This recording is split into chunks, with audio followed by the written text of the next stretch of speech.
দেখে নিই দিনের শেষে তোমাদের ইউনিভার্স তোমাদেরকে কি গাইডেন্স দিচ্ছে। 10 of pentacles, 7 of cups, page of pentacles. দেখো, তুমি চাইলে তোমার জীবনে নতুন করে স্টার্টিং করতে পারো।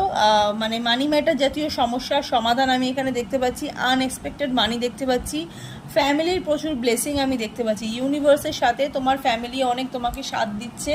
তোমার প্রত্যেক কটা কাজে, তোমার সাংসারিক লাইফ হোক, তোমার লাভ লাইফ হোক, ইভেন তোমার ক্যারিয়ার লাইফ হোক, তোমার ফ্যামিলি তোমাকে সাথ দিচ্ছে। তুমি চাইলে এখানে, তুমি যদি তোমার ট্রাভেলে তুমি যদি কমফর্টেবল ফিল করো, তোমার ঘুরতে যাওয়া বা তোমার যদি কিছু উইশ লিস্ট থেকে থাকে যে আমি ঘুরতে যাব, বেড়াতে যাব, সেক্ষেত্রেও কিন্তু তুমি অনেক স্বাদ পাচ্ছ। আর কিছু ঘুরতে যাওয়ার এখানে পজিটিভ কার্ড আমি দেখতে পাচ্ছি। কিছু বাইরে ঘুরতে যাওয়া মানে বা নিজেকে নতুন করে স্টার্টিং করা একটা মানে ভাইবস দেখতে পাচ্ছি।